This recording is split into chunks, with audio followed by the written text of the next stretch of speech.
Hey, welcome to BJJ Mental Models, episode 64. I'm Steve Kwan. I'm Matt Korn.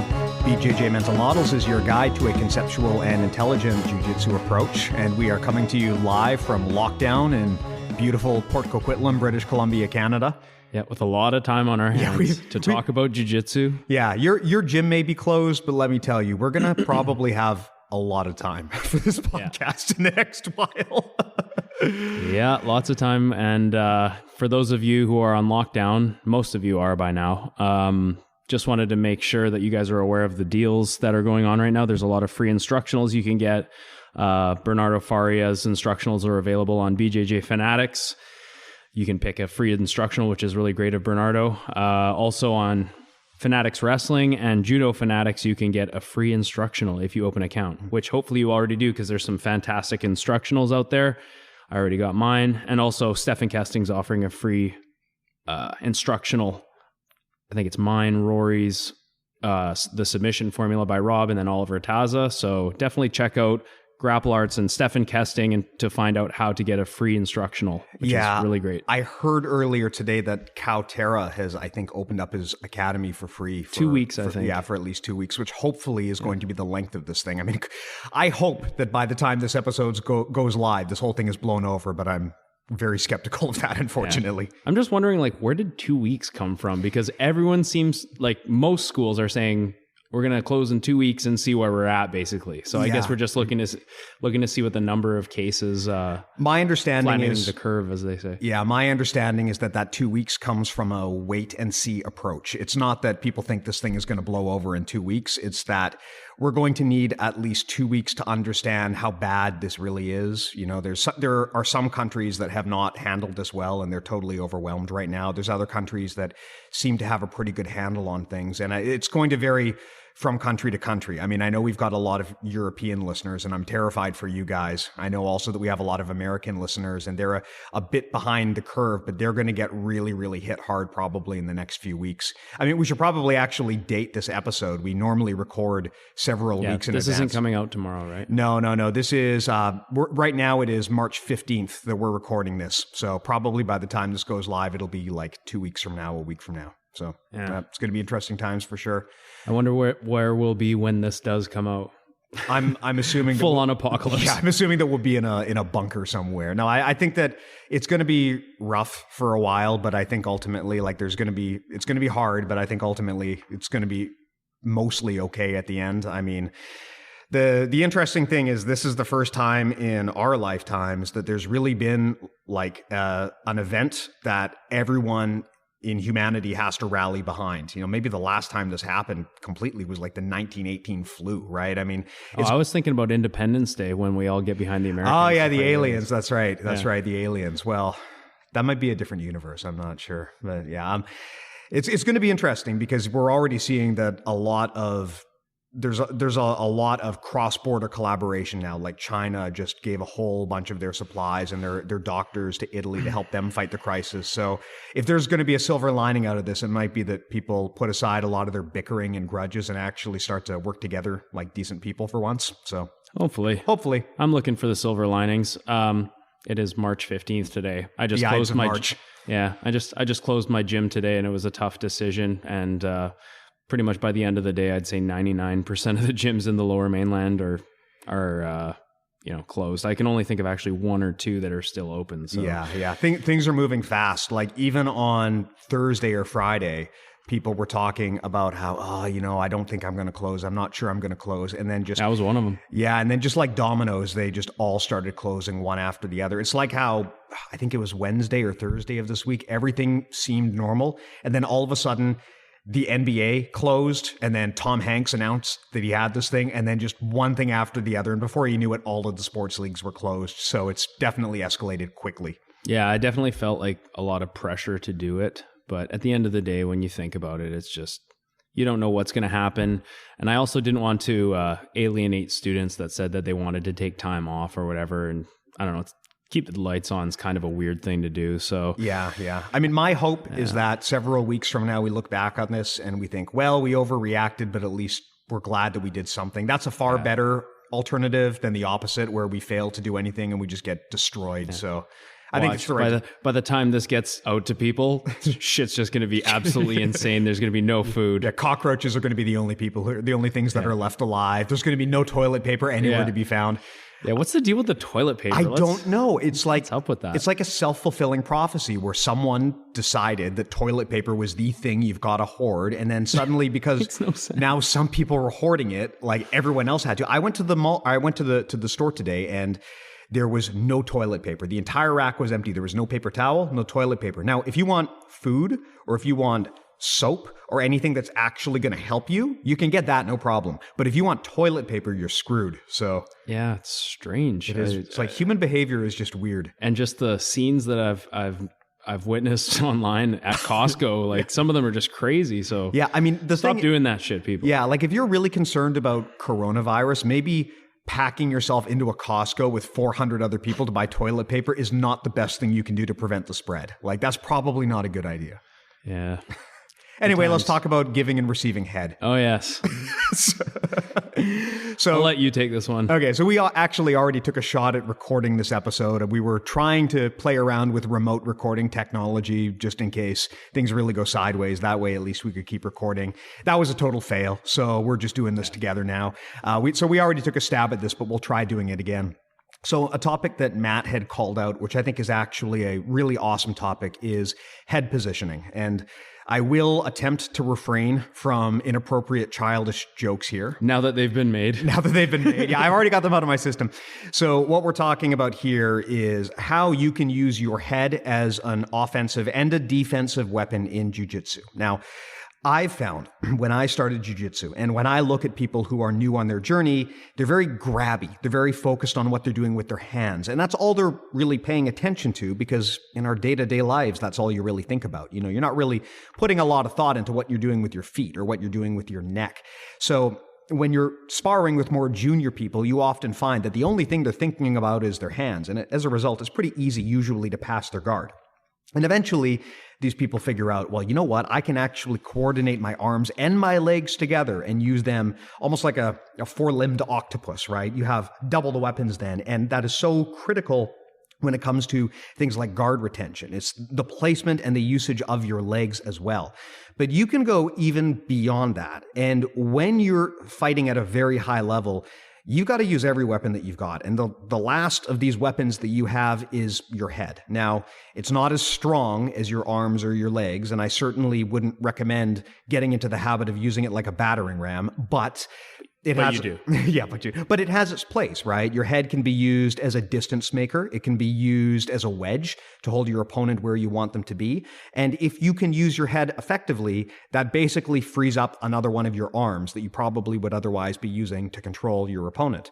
So, I mean, if you can pin your opponent using your head, now you've got two arms free to attack instead of one. And against good opponents, that's going to make all the difference in the world. So, Matt, this was a topic that you put a lot of thought into documenting and researching. So why don't you kick this off? I mean, I am the head instructor. You are the head instructor. That is true. Yes. There's a good joke. So yeah, we're going to talk about a few ways that you can use your head offensively and defensively when you're grappling. So, I mean, the first one is going to be during takedowns. And anyone who is well-versed in wrestling understands how important the positioning of your head is, because essentially the head is the end of your spine, which is, like Danaher says, the longest lever in your body. So when you start looking at your body as levers and frames and things like that, it makes it, I think, a lot easier to understand the mechanics of everything. But essentially, you know, like I've heard it in multiple sports, wrestling, hockey, any real activity where people say, you know, where the head goes, the body will follow. And it's really true. And it's important to understand that you can find ways to redirect your opponent's head, breaking their posture, and also use your head positioning to do things like pinning your partner up against the wall, or, you know, deciding whether or not you can finish a takedown. So, like, let's say, for example, the single leg takedown, probably the most basic takedown there is, and super effective. You know, if you keep your head in a position where maybe you're looking down at the ground, you're always going to be in a position where you can get your posture broken, right? And we actually mentioned it the last recording. I feel like we're talking about it all over again, but reference to Andre Galvao video he just put out where he talks about how when he does the single leg now, he basically keeps his posture completely upright, which is something that I had never done before. When I learned how to wrestle, my head was usually like hairline on your opponent's chest area, depending on how tall they are, in the armpit area or, under their head, driving into their neck. And Andre showed something where he's just completely postured straight up. And then there's no way that your spine can be manipulated. You can't be sprawled on. You can't be uchimata or anything. Have you ever rolled with Mike Lee? I have, my business partner. Not that much actually. When I rolled with him, he was recovering from that ACL injury, so he was basically kicking my ass with one leg instead of two. Yeah, he kicks a lot of our asses. Shooting in on a single leg on that guy is like a good, probably 90% chance you're going to get uchimata or get caught with like sumigaishi or something like that. And a lot of that has to do with how he's controlling your head. And if you just scoop a single and keep your head straight up, it's really hard to get thrown. So, in a case like in a situation where you're doing takedowns, the head position's super critical. Yeah, definitely. And you mentioned single leg takedowns, but of course, another obviously related example is the double. The position of your head is so crucial there. And this is something that is very unique to jiu-jitsu, because in jiu-jitsu, if you botch that takedown, it's not just a matter of you're going to wind up on the bottom in referee position. Like, your neck is exposed to chokes. You have a lot of problems if you shoot on someone and your head is not in the right position, like if you're looking down, because now your neck is exposed from a choking angle. Additionally, there's also like safety concerns, right? I mean, you got to be careful when you're shooting on someone, because if like a bad sprawl can really actually injure you pretty badly if you're not careful. Yeah, and that's why Galvao was saying in his video, like, why would I want to shoot in on a guy when he can get, on top of my head basically, and now he's sprawling on top of me and I'm just digging myself out of a hole. In terms of like how you would structure your attack or structure your strategy for a match, when you think about it, it really doesn't make a whole lot of sense in jiu-jitsu, because there is so many bad things that can happen. So I find, when you're talking about wrestling for BJJ, a lot of the low risk, high reward type stuff, the really high percentage stuff is kind of where you want to structure your game. Yeah, the thing about jiu-jitsu is that there's so many ways to lose. There are so many ways that you can get caught. Going above and beyond things like winning by points and getting disqualified, there are just so many ways that you can get submitted in a match. And your head is especially vulnerable compared to the rest of your limbs, right? Your arms and your legs, you can usually fight off a submission attempt to some degree, but having control over your opponent's head is a very, very, very big thing in jiu-jitsu, right? Like you mentioned, it is the lever directly to the spine. If you can get your hand around your opponent's head, even going beyond the threat of chokes, your ability to control and maneuver them is gigantic. Yeah, it's basically a system that is a form of control, kind of like a kimura or, a back control. I've heard it referred to as a headlock series, where basically you go for head control and you use that to maneuver your opponent into more and more inferior positions. It's an example of a leading edge, right? We talked prior about leading edges and how when you are passing or when you are being passed, it's critical to know which part of your opponent's body is like the first part that's going to hit you. And that's the part that often you want to focus your deflection efforts on. And the trick with singles and doubles is you're usually leading with your head, which comes with a degree of risk, because that is a very vulnerable part of your body. So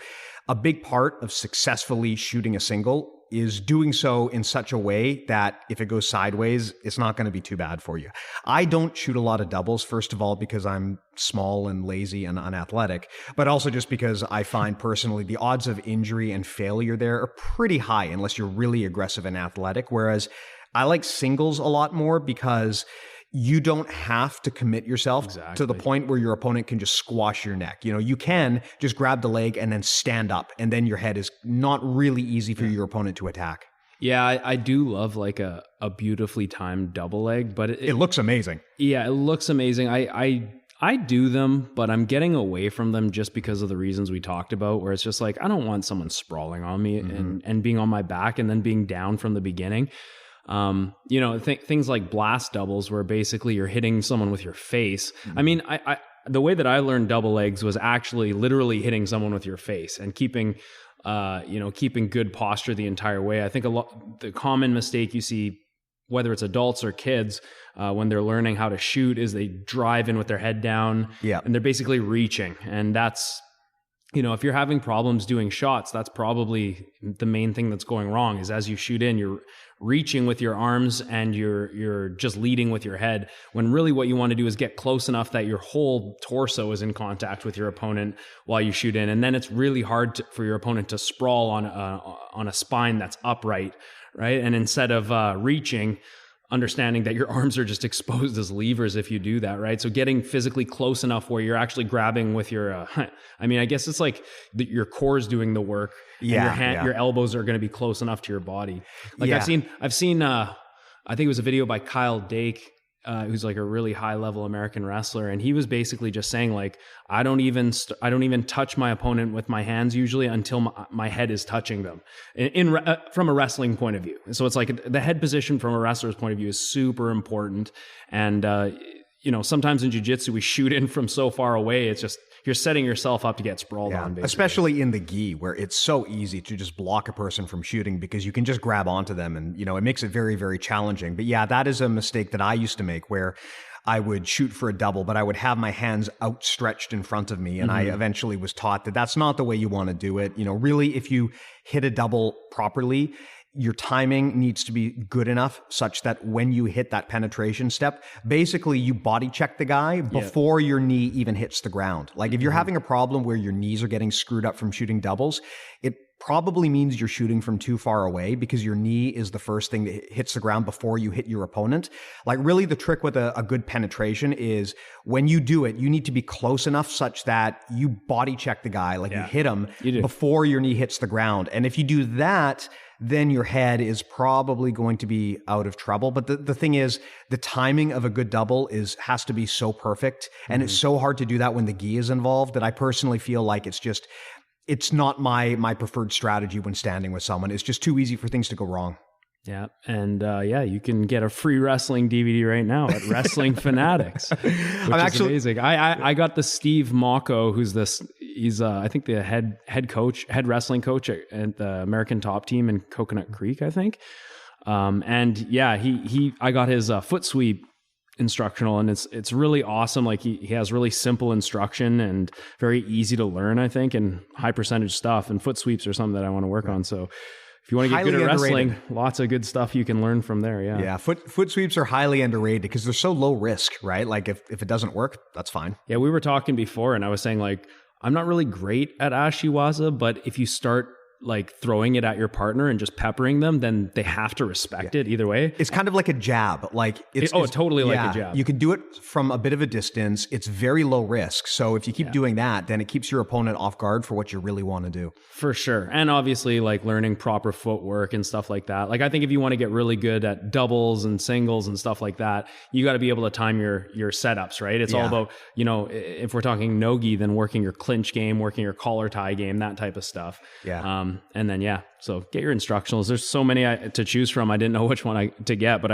that was the only one on foot sweeping. So I picked that one. Yeah, I might have to pick that up. I actually had no idea that BJJ Fanatics had that much stuff. Oh, it's crazy. They've got so much stuff. I mean, I kind of wonder how they actually are able to pay the bills because they make so much content. I mean, I get that a lot of people probably buy their stuff, but holy moly, like they've got a library basically. It's crazy. It is insane. And we've talked in the past about trying to actually absorb all that information. Like right now I have like probably 8 instructionals I'm watching. And it's one of those things where you want to watch a video and you keep watching a video from each one and you eventually just get nowhere. Yeah, your brain sort of goes numb because you can't just have information peppered at you nonstop. Like you have to have some time to absorb and process. And I think that's one of the trick with these instructionals is that more content is not always better. That's what I liked about Rob's is that, granted, I haven't even been able to get through the core formula of Rob's, but it's not just like an overload of techniques. There's a lot of just concept and strategy talk. And that stuff I find is a lot more easier to digest and to recall. Sure. I think so too. And I think that, like we've been doing this for quite a while now. We're black belts. So it's like when we watch an instructional, we know probably quite a bit of it. And then now when I watch instructionals, I basically watch it for those, like, maybe you'll get it one moment if you watch an instructional for an hour where it's like, oh, that's a cool detail. Like, and I'll remember that detail because literally that's the only thing that stood out. Yeah, exactly. So that happens to me quite a bit. There's a few instructionals, obviously, where it's like learning a whole new language, like the lapel encyclopedia and stuff like that. And even, honestly, even Gordon's passing DVD was kind of like that for me too. So, anyways. Instructionals are good, but also watch footage. I think that's one good thing to do when you're studying jiu-jitsu. So also, now we basically just talked about head positioning during takedowns. Let's discuss head positioning during top pins and guard passing. So, you know, what's that old saying? Like when you're starting out, if maybe you had like an old school style coach who maybe didn't understand how to, you know, give the most sound technical advice, probably say something like, be heavy, or, you know, put the pressure, put the pressure, lots of pressure now. It's like, well, but like, what is pressure really in jiu-jitsu? Like, I weigh 165. If I'm going to roll with someone, I can't make myself 200 pounds. I have to make myself feel like 200 pounds, right? And a lot of that is how you place your body position, like your center of gravity, right? And we're going to talk about head positioning with center of gravity a little bit later, but in this case, using your head as essentially, like you said, a battering ram, there's many situations where you want to get your head. The way I describe it is you get your head so close to your partner's head that they can't frame away. Because if you drive in with your head becomes the leading edge. And so your partner has to respect that. But what if you get your head in a position where they can't frame? Then they basically just have this giant block in front of them, smashing them in the face. Usually I think head to chest is really common, or even like the Pez dispenser where you're just driving into your opponent's neck. Yeah, I love doing that, right? Because one of the problems that I have when using my head as a wedge when I'm trying to pin my opponent from top position is I just don't like it when people push away on my head. I don't want them to elbow me in the face, you know. So I'm kind of too close. Yeah, but the thing is, if you get too close, they can't do that, right? Yeah. If they're able to get their hands into your face or your elbows against your face, you're just not close enough. You need to be basically like within kissing distance, you know. You basically to the point where you would absolutely give the guy coronavirus. That's how close you're trying to get, right? That's right. You need to get so close in that they can't actually use their hands to defend anymore. And to your point, when you are that close, you can just ram the top of your head into their jaw and force their head to look away. And that is super effective because it breaks their posture at the same time. The way that I like to think of using my head in this manner is when you're applying force to someone, you want to minimize the amount of surface area that you're using. Like, you don't want to be like a mallet. You want to be a scalpel. You want to have very little surface area in contact with your opponent. So the example is, if I'm on top of you in side control, I don't want to just be lying on you like a blanket. Like, unless I'm like 500 pounds, that's not going to work. What I want to do is concentrate all of my weight through my shoulder or my head, right? That's basically what's putting the pressure on you. If I'm sitting flat on you and like my weight is evenly distributed across your body, it's not going to be as much force as if I can concentrate all of that through my shoulder or my head. So when you're a smaller guy, that's how you get that power. If you've ever rolled with a really experienced but small person and you've been on bottom and thought like, I can't believe how heavy this person feels, that it's because that's what they're doing. They're basically concentrating all of their body weight into a very small surface area. Yeah, when you said that, it immediately reminded me of Bibby. Just this guy weighs like what Bibiano Fernandez. We mentioned him before on the podcast. The guy weighs like 145, walks around probably 150, and when he's on top, it feels like he's like 230 probably. Yeah. It's crazy. It's crazy, the pressure. And the reason is, a lot of it is because of how he's positioning his head. Because essentially, you know, how you're positioning your head is related a lot to how you're positioning your spine and your hips as well. Yeah. You know, but usually, if I like the analogy of a battering ram, if your head is down driving in, your whole spine and your whole hips are behind that if you know how to keep it straight. And you can drive off of your feet too. Exactly. So really important thinking about head positioning during pins and whatnot. You know, that's something that happened to me when I was in Portland, when I got my guard passed by that guy and just smashed that round. Guy's Paulo Costa, his name is, from, I believe, San Diego. And he's like, once he passed me, I could never establish frames because of his head. His head was so in my face. And I was just like, holy Christ, this guy's like pressure is unbelievable. And picked up a lot of good things from that match of what he was doing. Just like that old school pressure. Just smashing you with his head, you know, and it's really difficult to deal with something like that. There's just no way you can create frames because the leading edge is right there. Yeah, they're so close to you that you can't get your hands in to control the distance. It makes it really, really hard. I mean, I can feel the difference when I'm sparring with a blue belt or a purple belt and they're really, really big, but I can still move them and make space. But then sometimes I'm sparring with like a 130-pound black belt, and if they get that close to me, I can't do anything. Like, it's just a totally different game because it is possible to get so inside that like none of your weapons work anymore. And that when you have top position, you generally want to take away space. This is something that was described to me a long time ago, which really resonated, which is when you're on the attack, usually your goal is to take away space. When you're on the defensive, normally your goal is to create space. Right. So when you're like mounted on someone or when you're on taking top side control, you want to be so in close to them that they can't even use their hands to fight you. And that's what allows you to use your head effectively. If you're getting pushed away, like the guy's like pushing your face away, you're not in close enough. Like, you should basically be effectively headbutting the guy. Like, that's how close you are. Yeah. Two things I'll mention. Like one of them is, I think that goes hand in hand with what we're talking about, is like in Gordon's DVD, he's always saying pin the head and the shoulders, right? And that's been a huge game changer for me, is the idea of pinning the head and shoulders, especially when you're trying to execute a knee cut pass or even like a smash pass, or different types of passing, trying to get your leg out from three-quarter guard or whatever. No, three-quarter mount. Positions like that where, you just can't get your foot out of position because they're trapping you basically on the last line of defense in their guard. And something Gordon shows is just smash the head and shoulders and drive all your weight up top. And it's so much easier to get your leg out for guard passes and stuff like that.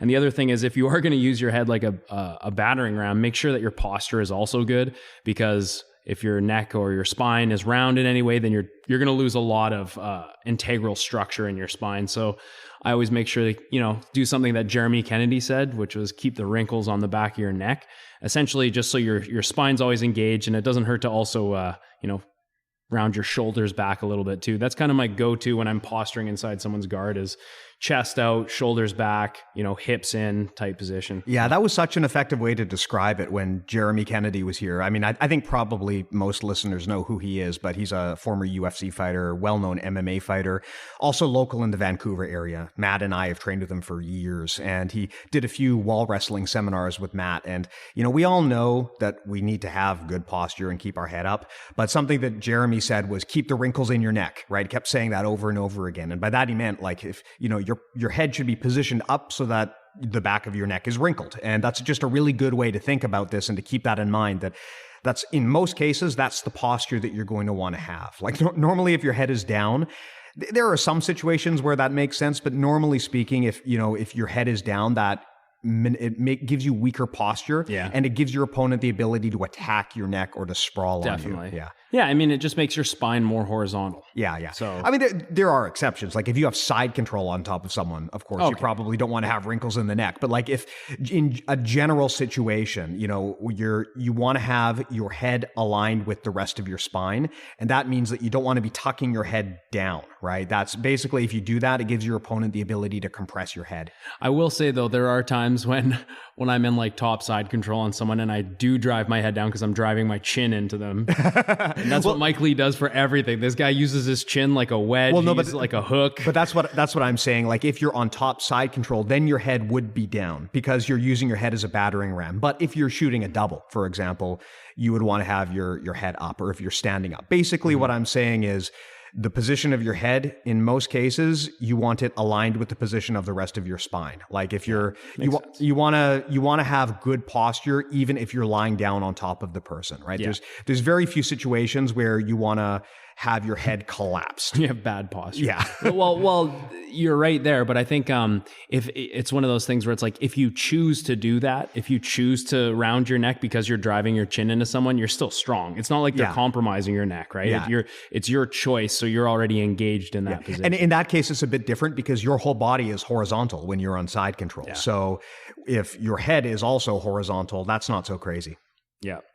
Yeah, and especially in situations where you're like wrestling up, or you're doing sweeps and you've got to wrestle up into different single leg scenarios and things like that. There's so many sweeps that I hit like that, and like if your head isn't in position in those situations, it can definitely be compromised. I think it follows the same sort of line as if you're finishing a single leg from standing, you know, never driving your head down, and getting underneath your opponent with your head, kind of always keeping it free. And you can even use it as a battering ram as well when you're coming up. I love to drive my head into the guy's side when I'm wrestling and into his armpit, because it just provides such a strong frame and it off balances them so well. Yeah, it's a good way to control where your opponent is because both of your hands are free. If you don't have to use your hand to control your opponent and you can use your head, now you've got two hands to attack instead of one. Yeah, like we don't really talk about wall wrestling very much, but in wall wrestling, head position is everything because you're so close to your partner already that if your head isn't in position, the whole position falls apart generally, right? Yeah, that was really cool too. And I think I mentioned before in this podcast, I don't know, I have the crazy idea of having a grappling like a match where there's an actual wall. There's one wall. I've heard this before. I'd love that'd be so awesome. Not a cage, not all walls, just one single wall. One wall that can be utilized if you get it. That'd be awesome. But yeah, like we don't really think about wall wrestling unless you come from an MMA background, but wall wrestling is fun to me and I like very it a lot. Applicable in self-defense. Yeah, if you're into self-defense, you should definitely try wall wrestling because I think we lose track of the fact that in a real fight, you can't just stop and reposition and recenter the fight whenever you want or whenever you go outside of bounds, right? And I think we fail to consider exactly how much of an impact that actually makes in a real fight. Like what happens if you just run up against a wall? Because that is extremely likely to happen. And if you're a cage fighter, it's definitely likely to happen. And you can exploit that to your advantage. Totally. Just like how if you take it to the ground, you can exploit that to your advantage if you do jiu-jitsu. Exactly. Right? But I think being up against the wall is good because you can escape quicker if you need to. And you know, you can really just do a lot of damage from there. So yeah, it's good. I like wall wrestling a lot. You know, and we were talking about like head position when you're pinning someone, but also just on top in the top position, like absorbing Kazushi and whatnot, trying to pass the guard. Head position is so important because it kind of dictates your center of gravity in a lot of ways. Like a prime example I really like is from the leg drag position.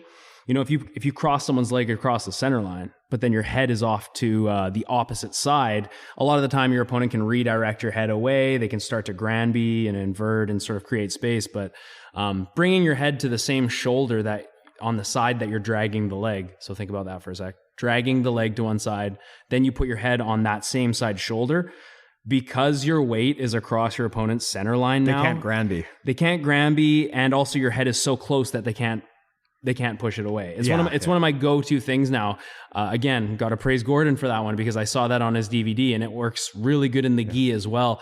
I used to do leg drags a lot different. I did like a sideways leg drag where you flare the leg and come up and you can kind of enter the crab ride from there. One of my favorite leg drags. But now I saw Gordon do it. You don't even need to, it's weird because it kind of breaks a rule.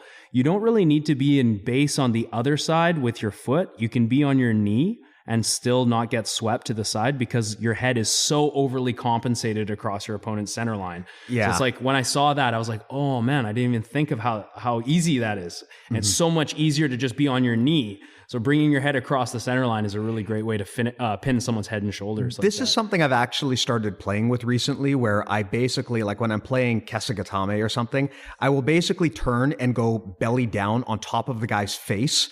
And I mean, it's hard. Sounds horrible. It's hard to describe, but I'll basically base on my head, and my head will be like 2 feet away from the other guys, but he can't do anything. Like, he can't defend. Yeah, can't push off your face. Or anything. Like when you get someone's arm collapsed across their body and then you hold them there, it is so hard to get out of it. Mm-hmm. Yeah, no, and even like the float passing stuff. Like if you don't want to be susceptible to hook sweeps and things like that.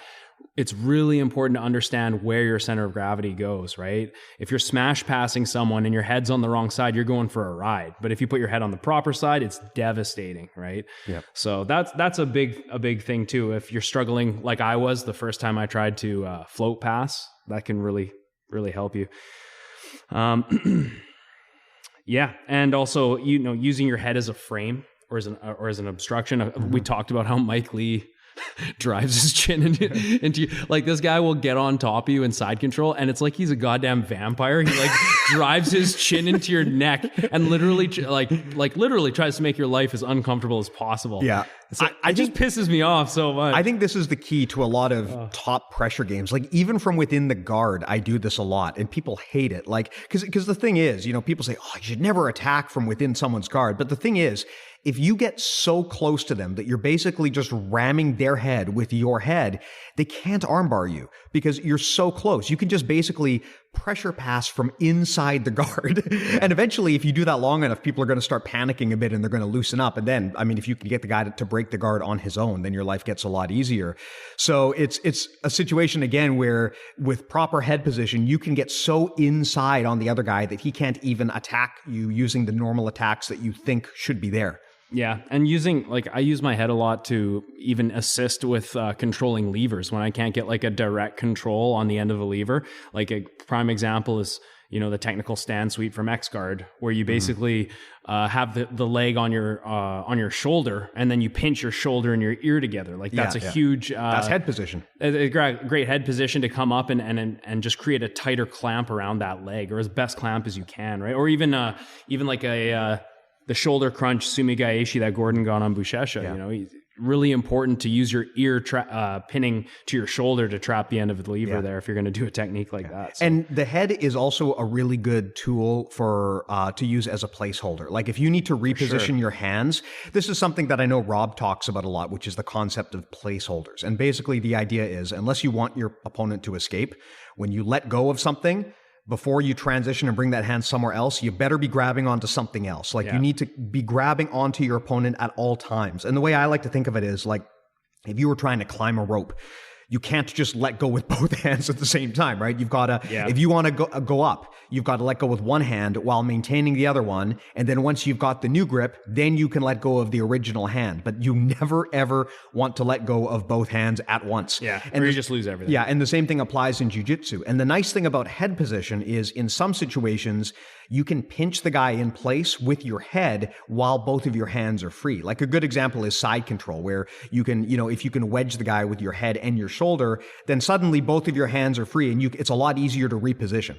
Yeah, just like you basically just described what you do when you're on someone's back. Like, if you have a seat belt or a double motorcycle grip, your head is almost always a wedge on the other side of your opponent's head. So that's just like a thing. Maybe you don't even think about doing it, but you do it every time you get on someone's back with a seatbelt. And it's crucial to control the back position, and to escaping the back position. When you're attacking someone with on the back with some form of control, seatbelt or whatever, if your head is not a wedge on the other side, then there's essentially an avenue that your partner can use to escape his head, which is going to be his goal, right? When you're controlling and escaping the back position, I like to think of a common goal as, like, keep your chest on your partner's back. If your partner's back can get onto the floor, then your chest isn't there, right? So it makes total sense to try and keep your chest on your partner's back. How do you do that? By keeping your head in the proper position. As soon as your partner's head position improves, then you basically the position unravels for you, being offensive on the back. So it's kind of like an obvious goal when you're maintaining. Yeah, but a lot of people screw that up too, right? Because it seems intuitively like you would want to have your head right behind your opponent's, but that doesn't work because then there's nothing preventing him from just rotating around into you. It is the fact that you've got, like, if you have a seatbelt, for example, it's the fact that you've got your arm on one side of the guy's head and your own head on the other side. That's what wedges him in place so that you can keep him there while you're setting up attacks. It's like Renzo Gracie said, you want to be like you're trying to whisper into the guy's ear. Basically, you want to have your head, like your mouth, right next to the guy's ear, because in addition to being super creepy, that also prevents him from moving his head. So it's a really effective way to control him. And if you're finding that people are getting out of your back control a lot, probably it's because your head just isn't in the right position. Yeah, so I got a Bernardo Faria instructional off of BJJ Fanatics, and one of the things he says, he's like, okay, guys, so I want to go like I whisper in his ear a secret. it's so awesome. And he uses it multiple times. I'm going to whisper a secret in his ear. Maybe that's just the way they teach it in Brazil, because probably that's probably I mean, you kind of used it in a way there when you were describing it, but promo code Faria free for your instructional. Yeah, and one thing we're talking about head position behind someone's back. This is kind of there's parallels between this and one thing that I remember Danaher mentioning, which is like if you're going to be in strong top pinning positions, whether it's even like half guard or side control or whatever, you get generally a stronger pin the more perpendicular your spines are. So if you're lying right on top of someone in a half guard, but your spines are essentially in line with each other, your half guard will not be as powerful as if you did like a full-on hip switch and then were laying more across your partner. And I think that there's some truths here as well when we're talking about rear mount, because if you're in rear mount and your spines are essentially lined up with each other, the way that I look at it is one side is missing a wedge. Yeah. Right? Like, unless you have, even like a Kimura control, it's almost completely perpendicular. Yeah. And we all know how powerful the crucifix is, right? So that's, I guess that's kind of a mental model that rolls into different situations. Well, it's kind of dominant angles, right? It's a situation where, and side control is probably the most obvious example of this. If you are able to drive into your opponent and they're not able to drive back into you, you have a dominant angle. And that's I think it's what you're describing here, where you're kind of in a situation where you can put pressure onto your opponent, but they're not able to put pressure onto you. Yeah, I think you're just in a better position to like apply wedges and control. And especially now that we're speaking on the back, it's like the most common submission is probably rear naked choke or some kind of choke from the back. And with have you ever gone for a choke without having your head on the other side? It just doesn't make sense. Like, if your head is right behind your partner's head and you try and choke them, there's no way that can work. And in general, I think we discussed on the pre-recording too about how if your head is directly behind your partner's head, then in a real situation, he could just land a vicious headbutt if he wanted to by just throwing his head back into one of the most vulnerable places on your body, right? But if your head is right next to your partner's head, it's almost impossible for them to create an attack on your head, right? So it makes total sense, and for many reasons, to have your head next to your opponent's head and kind of wedge their head in between your head and the shoulder. And chokes, both attacking and defending, the concepts are basically exactly the same. And I mean, the last thing we talk about with head positioning is the idea of height advantage. And this is kind of just the idea of when you're coming up for sweeps and when you are going for certain throws, you always want to have your head higher than your opponent's head, or driving your opponent's head down into the mat, even as a lever, is such a good way to get up on certain positions, because not only does it have, I find in certain situations, maybe I'm coming up on a single, I love driving my head down on the guy's face because it gives me, or not face back of his head, because it gives me a platform to kind of drive base down on, and it breaks their posture. So it provides kind of a double attack there. Yeah. And we talked about this again on version 1.0 of this episode, where we talked about how when you're playing guard against a really stubborn opponent who's just on their knees and you can't sweep them, you can't move them, you can't get anything, there's no rule saying you just have to sit there and attempt like a pendulum sweep or an armbar or something. You can just get up. And that's basically where you gain the height advantage, right? If you can get into a situation where you either snap down your opponent's head or you actually just bail and then just effectively get up faster than them, it puts them in a really awkward position now where they have to make a choice. They either have to turtle or they have to push back down towards you, which opens up attacks, or they have to fall back, in which case that's 2 points for you, right? So it's very easy to forget that against someone stubborn, if they're in your guard and you just can't move them, you can just stand up. And by getting that height advantage, you can really open up a lot of opportunities. And as a smaller person, I find this is one of the advantages to being small, is you can level change fast, right? You know, you might not be stronger, heavier, you might not even be faster than a big man, but you can probably level change faster than a big man can. And so that can be very, very handy if you're in guard. If you just bail and then just get up and you're on their feet and they're still sitting there on their knees, that can be really, really bad for them. So something to think about if you've got someone in your guard that you just can't manipulate. Yeah, I even think being in someone's closed guard, for example, generally the higher your head is, the further away you are from the closed guard. Like if you're playing a closed guard game, a lot of the time the goal is always break the posture, bring the head down, right? But the higher the head goes, the closer they are to standing up inside your closed guard and kind of breaking your guard. So the idea of head position or height advantage kind of comes into play in a lot of different situations. Yeah, and it's interesting because it's a concept that doesn't get taught, at least not that I'm familiar with. The first time I really heard anyone explain this was when you talked about Oliver Taza explaining it, and that kind of got me thinking. He taught it to me, and I was like, "Holy shit, that's an idea for a mental model for sure." And that kind of got me thinking. You know what? That sort of makes sense, and it ties into some of the stuff that I've done that has been effective, but I just never really had a name for it. And I think that's a really good way to describe things. Mm-hmm. Yeah, the Danaher guys are always so good at that type of stuff. Like they'll use terms, and you're just like, "Wow, that term literally describes something that I do." Every time I roll, but I didn't have a word for it. I didn't even think to have a word for it. Yeah, right? definitely. That's why they're best. Yep. Cool. Anything else you want to talk about on the topic of head position? No? Awesome.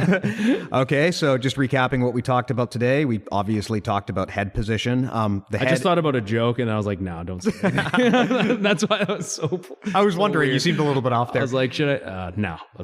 But head position, of course, is basically using that fifth weapon that you've got other than your arms and your legs. When at a very high level, when you get experienced, every advantage that you can have matters. And if you're using your head effectively, that's one more weapon at your disposal, and that can be the difference maker. We talked about leading edges. So when you are the one passing or pressuring, or when you are the one receiving someone trying to do this to you, it's critical to identify what the leading edge is and where the force is coming from. And a lot of the time, especially in the context of doubles and singles, that's going to be driving with your head. And when you do that, you also have to be careful because your head is vulnerable. So a lot of head positioning is about timing, and it's about controlling the distance. And we'll get to that in a second. We talked about return on investment. Again, some particular takedowns may have a low return on investment or a high degree of risk associated with them.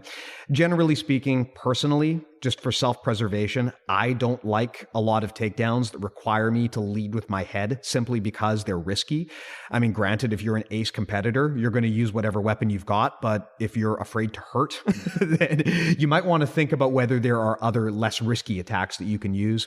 We talked about minimizing surface area. So when you're applying pressure, you want to apply it over as small an area as possible, and a lot of the time on top, that can mean driving with your head or driving with your shoulder or both. We talked about controlling the distance.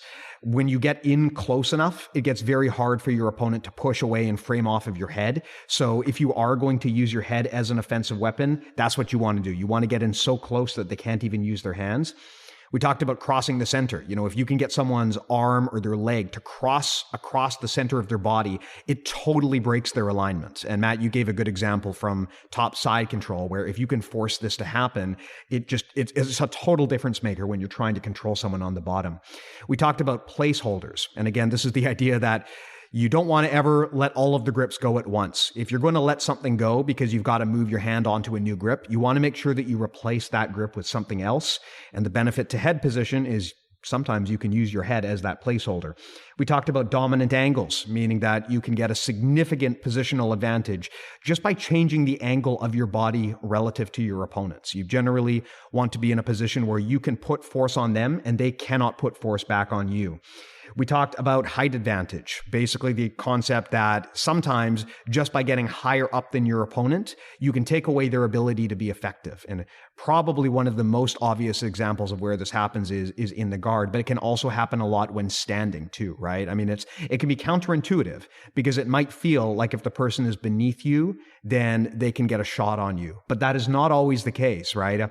Usually if they get a double or single on you, it's because you were unprepared and you left space and they got in on the inside. But if you control the situation and you get height advantage, then you can force your opponent into a very compromising position like turtle.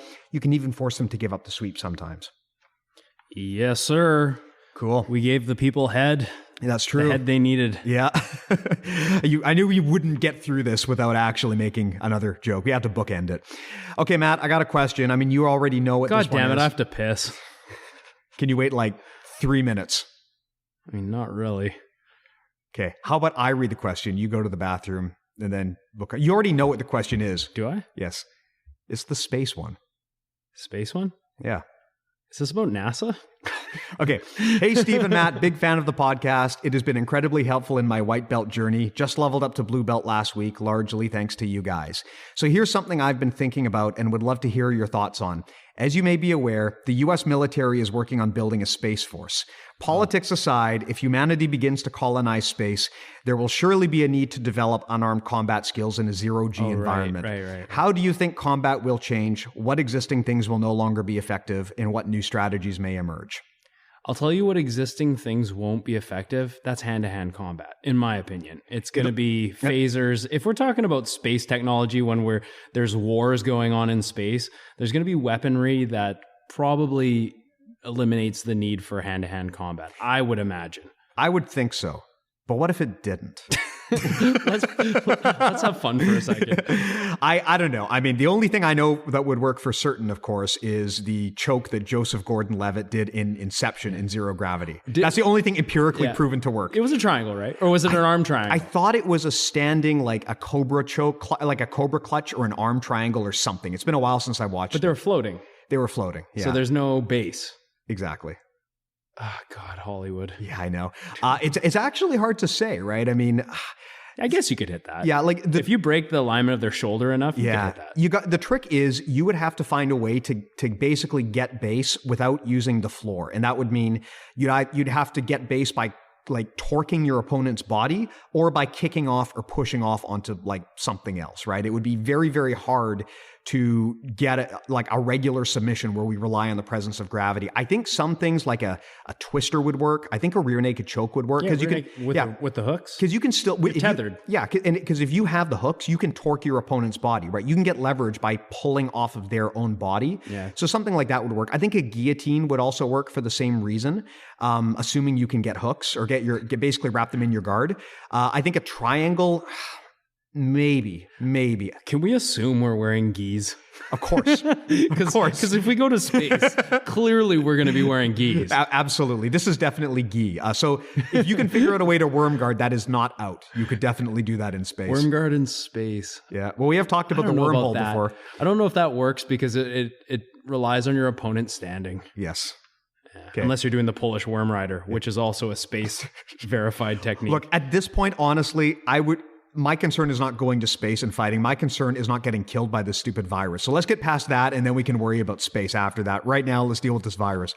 Yeah. All right. Yeah. Okay. So if you want to, as always, if you want to support the show, you can go to bjjmentalmodels.com. That's where we've got our online database of concepts. On there, we further discuss what we talk about here, and we have articles that explain these mental models. You can also go to bjjmentalmodels.com/join, where you can sign up for our mailing list. We send show notes and more content to people who are on our mailing list, so there's more details and other stuff that we provide there.